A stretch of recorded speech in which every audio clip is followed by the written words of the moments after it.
Anything to share for the cast? I got censored.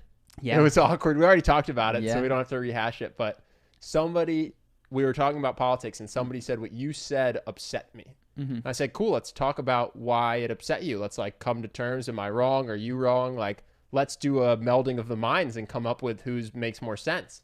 And they said, no, I think we should just avoid the topic. And when I'm around, I'd prefer you just didn't talk about stuff like that. It's like, what if it gets brought up? She's like, one of us should just walk out. I was like, okay. And the circumstance was that she brought the topic up, correct?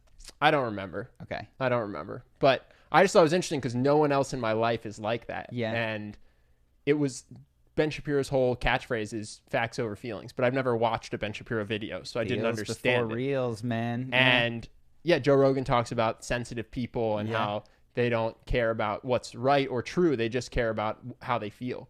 And this is all just like nothing to me because none of the humans in my life think like that. And then here was this person being like, I don't care who's right. I don't care if my feelings are justified. I had a feeling. And so you should change your behavior because I had a feeling. And I went, should we assess if your feeling makes sense? Or what about if I have a feeling?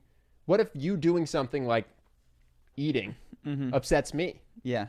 Do you have to immediately stop eating in my presence because it upsets me? Well, Should we talk about if my feeling makes sense? But it's not someone I'm super close with. And I was just like, I'm not going to rock the boat here. Yeah. I'm just going to spend as little time with you as possible. Well, what's interesting is there's no attempt to universalize a principle. So there's no... The principle of let's discuss it is we believe that through free dialogue, better answers will be achieved upon which we can both agree because we inhabit similar realities, right? That's the principle. If the presumed principle being proposed is if someone is upset, other people must accommodate them. Yeah, because no matter if they're upset for a good or bad because or whatever. We're not going to investigate if it's a good or a no, bad that's reason. my only thought was this is insane because if I just say your presence upsets me, like your hair upsets me, whatever it is, like you can't universalize this this principle. is insanity. I can put you in. I could just banish you with this same philosophy if I were a dick. But I'm going to play devil's advocate now. The answer that this person and similar feeling people would give is, well, that's, you don't really mean that. You know, you're not really upset. You're just trying to be manipulative or whatever. But I think the point stands, which is if we're going to treat a feeling, regardless of exploration of its merit or justification, as something that other people need to adjust to, that creates a circumstance. I mean, to be fair, there are times where her presence just is worse than not her presence. So if we did do this rule, there'd be a lot of time where she wasn't allowed to come hang out. So it would be a dangerous rule. Yeah, I think, and we've mentioned this, but I've talked to friends in relationships. I think this is a problem, particularly in romantic relationships, is that you find your mommy and your daddy in another person. And one of the nice things about that relationship is whereas everywhere else in your life, or maybe not for this person, but for most people, you take responsibility for your feelings. Like somebody says something that is technically not mean or rude, but you have a bad time with it, you have to mull that over and deal with it and figure out how to socialize with them while recognizing that they didn't actually do anything that bad. But with mommy and daddy in your relationship, you get to go, I had a feeling, you fix the world for me. Yeah. You make the world shift and change landscape in order to accommodate how I feel. Yeah, you mean like the fact that when me and your girlfriend had like a weird, or your ex-girlfriend had a weird interaction, she called you and went, Ben was rude to me. Yeah. And I went, I wasn't, dude. Yeah. I just am not her friend. Yeah. She's your ex. We weren't friends when you were dating. And I was pleasant. And I'll give the context here. So go ahead. So we broke up. That Thursday, we broke up on a Monday, go out to a place, which in retrospect, of course she was going to be there. Yeah. I bump into her and it's like, oh God, I'm still raw and sore, and say hi. That same evening, she bumps into you. Me and another friend of ours. And another friend. And she says, hey guys. And you're like, hey, how are you? Yeah. And you're not mean. No. You're not like, hey, how was your last 3 days been? Is everything okay? Because wasn't excited to see her, but I was nice. Because she was my girlfriend, not your friend. And the feeling that you had, honestly, was one of polite awkwardness and please let this end. Yeah.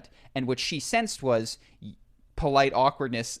Please let this end. And the solution was to call you and just ream you because we were rude. And what her feeling was, which I accommodated at the time, was we lived in the same house, therefore they should treat me different. And today my stance is you and them, for whatever reason, did not form an independent friendship. Sure. If you're upset about this, the person to look to is yourself Yeah. or them. But or me. Or Here's the thing, certainly not me. She had my number. It's like, Yeah. look inside, be like, why don't these guys want to be friends with me now that I'm not dating Charlie? Yeah. That's one answer, right? Just go, okay, clearly they don't want to be my friend anymore. Yeah. I wonder what I didn't do Yeah. in the year we all lived together. Yeah. Or call me. You have my number. Be like, why are you being... we had something really cool. Why aren't we friends anymore? And instead she called you and said, you have to fix this. So I became, and this was a theme in the relationship, responsible for feelings of her. And it created in me behaviors that were, in retrospect, embarrassing, where I then contacted you and we had an honest conversation where you were like, I wasn't so bad to her. Yeah. I don't know what to do, but I'll say sorry if it'll make you feel better. And I was like, yes, do that. You should do that. You know what's interesting though? I think some people do outsource the responsibility for their feelings.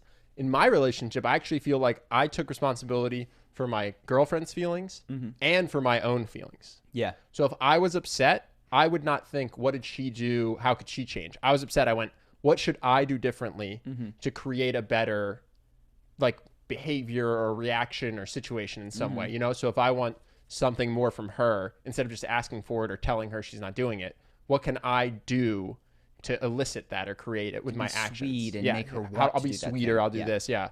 And then when she was upset, I was not like, oh, how could she be sweeter to, you know what I mean? It was not a mirror. It was not a yin yang. It was just me being like, I will own all of our unhappiness, my own and yours. You don't take responsibility for fixing anything. I wonder if that is, I guess what we described is where both parties outsource from different times, but I think what you're describing, where one person is just the responsible party for the feelings, I think is actually more common potentially. And I'm only saying that because in my last few days, I had a conversation with someone that I used to see, and they told me about a relationship they were in. This is a girl, and she was taking all of the responsibility. Like, this person cheated, and then she was setting up couples therapy. You know, it was what is driving you to do this? Let me handle this. What am I doing that's making you Why cheat on can't me? I trust you? Why am I having a hard time with this?